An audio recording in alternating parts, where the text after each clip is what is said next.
IMF का या किसी भी चीज का अगर आपने the proof of the pudding is in the taste, and आपने किसी भी चीज का अगर जायजा लेना है तो उसका रिजल्ट आप देखें। तो मैंने यही आर्ग्यू किया है, मैं पिछले प्रोग्राम में भी बताया था, एक एग्जांपल ली थी कि उन्होंने इंटरेस्ट रेट्स जो हैं वो पुश करके 21% के ऊपर ले गए हैं पाकिस्तान के अंदर, जबकि किसी किस्म की भी मतलब हमारी इन्फ्लेशन की रीजंस डिफरेंट है। हमारी इन्फ्लेशन जो है वो सप्लाई साइड चैलेंजेस की वजह से है, हमारी इन्फ्लेशन जो है वो डीवैल्यूएशन की वजह से हम इंपोर्ट कर लेते हैं दूसरे मुल्कों से इन्फ्लेशन, यानी कि महंगाई को इंपोर्ट कर लेते हैं। हमारी इन्फ्लेशन डिमांड पुश इन्फ्लेशन नहीं है, यानी कि इकॉनमी ओवर हीट हो रही है इस वजह से इन्फ्लेशन नहीं होती है। तो ये इंटरेस्ट रेट्स जो हैं इसको बढ़ाने की वजह ये होती है कि आप डिमांड को सप्रेस करते हैं ताकि प्राइसेस ईज करें, इन्फ्लेशन महंगाई कम हो। तो हमारा तो वो मसला ही नहीं है, हमारी तो डिमांड ऑलरेडी सप्रेस्ड है। तो इट डजंट मेक सेंस कि ये इंटरेस्ट रेट्स बढ़ा देते हैं, 21% पे चले गए, उससे बिजनेसेस सिवियरली इफेक्ट होते हैं, इन्वेस्टमेंट सिवियरली इफेक्ट होती है, और लोगों को आप ये बेसिकली रास्ता दिखा रहे हैं जी कारोबार करने की क्या जरूरत है, बैंक में पैसे रखवा दें, आपको 20-21% मिल जाएंगे, आराम से आप अय्याशी करें, क्या जरूरत है इतनी कारोबार के अंदर मेहनत करने की। लेकिन पाकिस्तान की इकॉनमी क्योंकि डेट रिडन इकॉनमी है, उससे होता है। अच्छा, मैंने ये भी बताया था कि हमारी जो 55% ऑफ डेट प्रोफाइल है वो हमारा डोमेस्टिक डेट है, और मैंने ये भी बताया था कि हमारी डेट पेमेंट्स जो है वो तकरीबन 80% से ज्यादा जो है वो डेट पेमेंट्स डोमेस्टिक डेट के ऊपर होती हैं। तो जब आप इंटरेस्ट रेट इंक्रीज करते हैं तो वो जो आपका डोमेस्टिक डेट है उसके ऊपर पेमेंट्स इंक्रीज हो जाती हैं, यानी कि आपके जो टैक्स रेवेन्यू है वो आपको यूज करने पड़ते हैं एक्स्ट्रा इंटरेस्ट और डेट पेमेंट्स करने को। तो ये मतलब ये एब्सोल्युटली लॉपसाइडेड किस्म की पॉलिसी आईएमएफ पाकिस्तान जैसे मुल्कों के ऊपर अप्लाई करता है।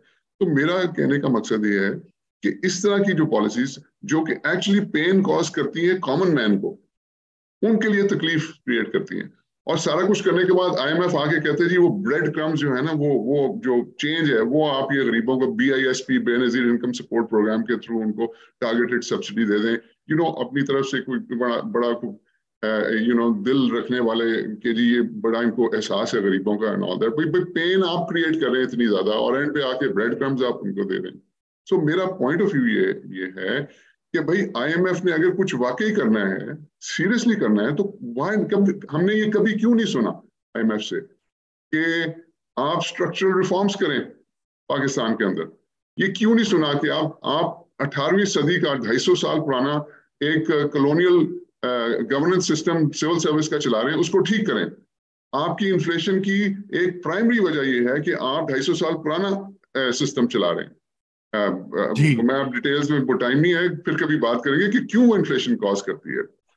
ये क्यों नहीं आईएमएफ कहता कि जी आप अपने गवर्नमेंट के एक्सपेंसेस कम करें एंड स्टार्ट फ्रॉम जो कि विजुअली बहुत अट्रैक्टिव चीज कि आप अपनी कैबिनेट 85 से कम करके आप आधी करें, आधी से भी कम होनी चाहिए। वो क्यों नहीं है कहता आईएमएफ, इस पे क्यों नहीं इंसिस्ट करता?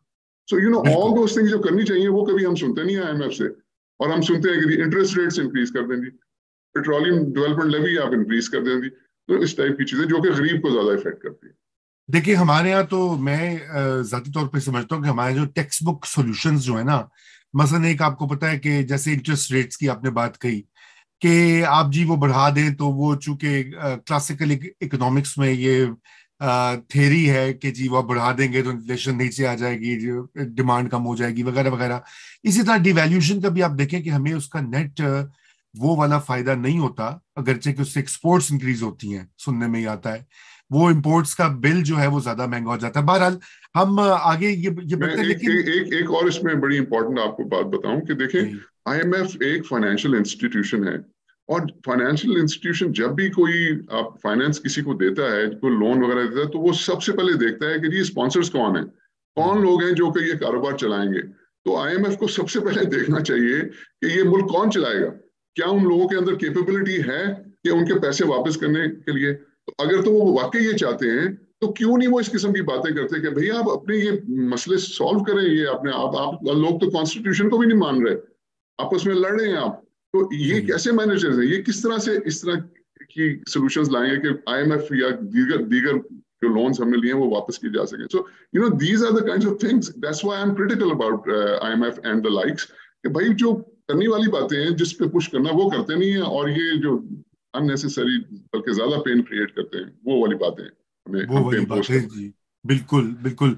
अच्छा ये लेकिन इसके बावजूद देखिए बहुत से आपका भी ये कहना है कि जो अ, पाकिस्तान की इकोनॉमी जो है या पाकिस्तान की जो इकोनॉमिक एक्टिविटी है वो इतनी उसके ऊपर डिप्रेशन की या ग्लूमीनेस की जरूरत नहीं है, क्योंकि कंजम्पशन भी हो रही है लोग कारोबार भी कर रहे हैं।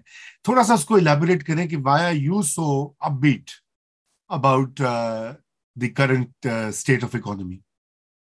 रजा देखिए, आपको पता है मैं और मेरी टीम हम तो कॉन्स्टेंटली पाकिस्तान के ऊपर रिसर्च करते हैं, हमें तो 26-27 साल हो गए हैं रिसर्च करते हुए।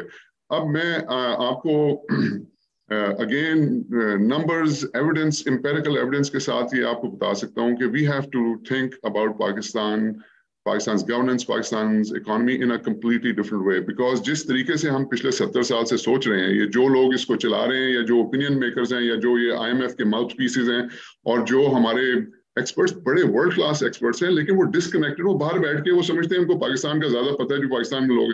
सो ये हमें डिफरेंट तरीके से सोचने की जरूरत है। ये यू नो आप ऑफन ये सोल्यूशन सुनते होंगे कि जी वो हमारे पास कोई और चारा नहीं है बट IMF के पास जाएं। अच्छा जी, उसके बाद क्या करें? उसके बाद ये है जी कि ये वाला IMF जब हो जाएगा फिर आप दोबारा IMF के पास जाएं। अच्छा यार, तो उसके बाद क्या होगा? जी उसके बाद दोबारा IMF के पास जाएं। अब 70 साल से ये हो रहा है कि दोबारा आप जाएं उसके पास, उनके पास कोई सोल्यूशन नहीं है और वो हाँ हवाई सोल्यूशन है जो कि जिसका ग्राउंड रियलिटी से कोई ताल्लुक नहीं। So we have to look look at things differently. अब वो मैं क्यों अपबीट हूँ पाकिस्तान के बारे में? मैं इसलिए अपबीट हूँ कि मैं समझता हूँ पाकिस्तान के अंदर तमाम वो इंग्रेडिएंट्स हैं एक ऐसी कंट्री के जिसको कोई रोक नहीं सकता प्रॉस्पर करने से। It's just a matter of time. जिस दिन पाकिस्तान ने अपनी लीडरशिप का इशू रिजॉल्व कर लिया, ये कंट्री राइप है इस वक्त। वो मैं आपको बता नहीं सकता हूँ कि वो तैयार है, वो एक्सप्लोर करने के लिए तैयार है। ये इतनी तेजी से ग्रो करेगी क्योंकि इसके अंदर तमाम इसके अंदर आपका दुनिया का हर रॉ मटेरियल इस कंट्री के अंदर है। इसके अंदर हर तरह की ट्रेन है। इसका मतलब जीरो जो समुंदर है, जीरो ऑल्टीट्यूड से लेके तो वो 27,000 फीट तक जाता है। इसकी ऐसी टोपोग्राफी है कि बहुत ही यूनिक है। यानी कि इसके अंदर तमाम वो वेदर्स हैं जो कि पूरा अर्ज के अंदर अल्लाह ताला ने बनाए हैं। तो इसके अंदर हर तरह की क्रॉप उग सकती है। मतलब इसके आपका 25 करोड़ की आबादी है। इसको अगर सही तरह यूटिलाइज किया जाए तो ये बहुत बड़ा एक एसेट है। सो काउंटलेस चीजें पाकिस्तान, ओवरसीज पाकिस्तानी कॉम्पिटेंस का कोई प्रॉब्लम नहीं है। Just a matter of resolving it's leadership. जिस दिन ये लीडरशिप का इशू रिजॉल्व हो गया, ये मुल्क बहुत आगे जाएगा।